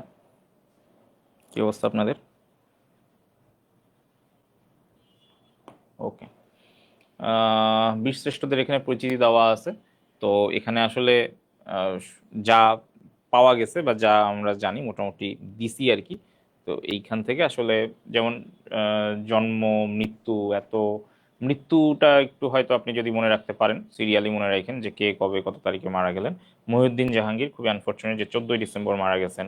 রুহুল আমিন 10 ডিসেম্বর। যদি আর কিছুদিন ওনারা একটু সার্ভাইভ করতে পারতেন, হয়তো বাংলাদেশের, স্বাধীন বাংলাদেশের হাওয়া ওনারা নিতে পারতেন আর কি। তো সবাই হচ্ছে আমাদের এনারা বীরশ্রেষ্ঠ, আমরা মোটামুটি সবার নামই জানি, 7জনই তো আমাদের বীরশ্রেষ্ঠ। এটা তো আর চেঞ্জ হয় না, এবং আমি আশা করি যে আপনারা সবাই তাদের বিষয়ে জানেন। মানে আপনাদের এই বয়সে আর এদেরকে নিয়ে পড়ানোর কিছু নাই, যেহেতু তারা আমাদের আসলে বাংলাদেশের রত্ন। সো আমার মনে হয় যে জানেন, ঠিক আছে। তো বিষয় হচ্ছে যে বিষয় হইতেছে যে কি বললাম যে হামিদুর রহমান, আমার জেলার ঝিনাইদহ। আচ্ছা, ভেরি গুড। তো এখানে মুন্সি আব্দুর বীরশ্রেষ্ঠ সবাই আসলে ইম্পর্টেন্ট, হ্যাঁ, সবাই ইম্পর্টেন্ট। বাহিনীর যারা ছিল তারাও যেমন ইম্পর্টেন্ট, যারা এই যে ইয়াতে ছিল, ইপিআরে ছিল, সবাই না, ইপিআরে 2জন, নূর মোহাম্মদ শেখ আর মুন্সি আব্দুর রফ। হ্যাঁ, তো এই আর কি। ফরহাদ ইসলাম বলছে নাইস ক্লাস। কেন স্যার তো কেডি পাঠকের মতো কলম ঘুরাতে পারেন। আচ্ছা, ভেরি গুড, কঠিন কমেন্ট লিখছে। ওকে, আজকে কিন্তু এখানে ইয়া আছে, হ্যাঁ, এই যে সামনে গামছা আছে, কি জানি বলছিল সামজাদ, কি সাজ্জাদ ভাইয়ের গামছা। হ্যাঁ, আজকে সাজ্জাদ ভাই, এটা আসলে সাজ্জাদ ভাইয়ের গামছা কিনা আমি জানি না, কিন্তু আছে আর কি। ওকে, তো মুন্সি আব্দুর রফ, হ্যাঁ, তো এইটা আমার মনে হয় যে আপনারা একটু দেখে নিয়েন। এখানে অনেকেই আপনাদের, বুঝতেছি আপনাদের আত্মীয় স্বজন আছে, হ্যাঁ, এলাকার আছে, এবং সবাই অনেক গর্ব নিয়ে বলতেছে। এই এই এই জিনিসটা আমাদের মধ্যে থাকা ভালো, আসলেই তারা আমাদের গর্ব, ঠিক আছে। টাইপিস্টকে মারতে হবে, মতিউর রহমান কবে? হায় হায়, মতিউর রহমান জন্মাইছে 1971-এ, আমারে তো মারছে। শেষ, সব শেষ, শেষ করে ফেলছে আমাকে। এই টাইপিস্ট নিয়ে আমি কোথায় যাব?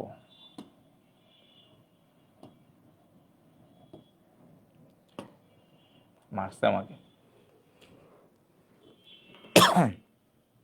ওকে, সো আচ্ছা, এইটা খুব গুরুত্বপূর্ণ। বীর প্রতীক খেতাবপ্রাপ্ত নারী মুক্তিযোদ্ধা আপনারা জানেন যে 2জন, একজন ক্যাপ্টেন ডাক্তার সেতারা বেগম, তারামন বিবি, 2 নম্বর সেক্টর, একজন 11 নম্বর সেক্টর।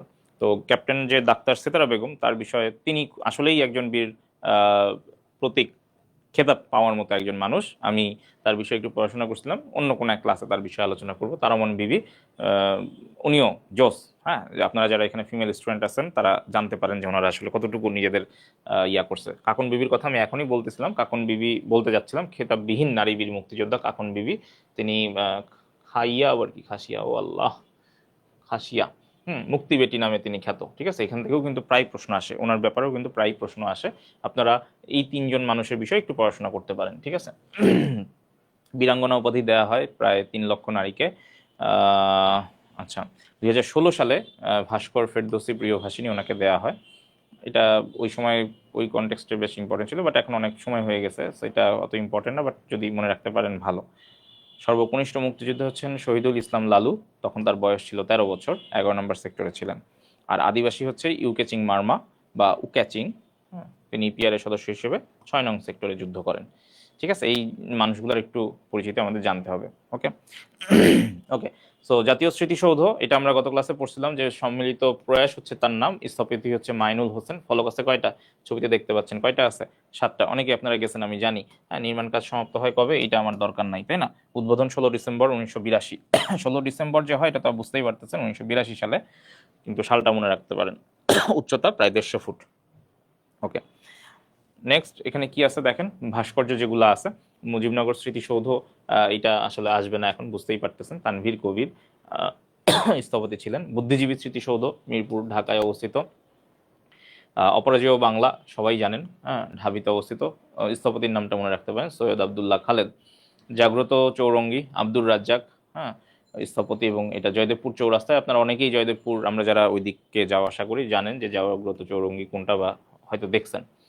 হ্যাঁ, চেতনা 71, পতাকা 71, বিজয় 71, অঙ্গীকার, প্রজন্ম, হ্যাঁ, যা আছে এগুলা যতটা আপনি যেভাবে মনে রাখতে পারেন ভালো, না হলেও কোনো সমস্যা নেই, ঠিক আছে।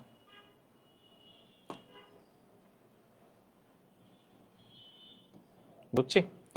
ওকে, তো মোটামুটি আমাদের এই ছিল আজকে মুক্তিযুদ্ধ রিলেটেড জিনিসপত্র, খুব অল্প করে যতটুকু বলা যায়। আসলে মুক্তিযুদ্ধ আমরা এতটাই মুখস্থ করছি একটা সময়, যে এখন আসলে এগুলো আমাদের কাছে পানি ভাত, তাই না? সো বুঝতে পারতেছেন যে আসলে কতটুকু পড়তে হবে। মুক্তিযুদ্ধ কনটেক্সটে যে ঘটনা প্রবাহগুলো আছে সেগুলো জাস্ট আমার উপর দিয়ে একটু জানলেই হবে। এইটা নিয়ে আর খুব বেশি আগে আমরা অনেক কিছু পড়তাম না, এগুলো এখন আর দরকার নাই। আমরা যা হইছে সেটাই পড়ব, এর বেশি কিছু দরকার নাই জানার। আর নেক্সট দিন আমরা যেটা করব সেটা হচ্ছে যে আমাদের অর্থনীতি, তারপরে যে সম্পদ, এগুলো নিয়ে আমরা একটু আগায় ফেলবো আর কি পড়ে, ঠিক আছে। আগামীকাল আমাদের ইনশাল্লাহ ম্যাথ ক্লাস হবে। তো আজকে এই পর্যন্তই, সবাই ভালো থাকেন, আসসালামু আলাইকুম।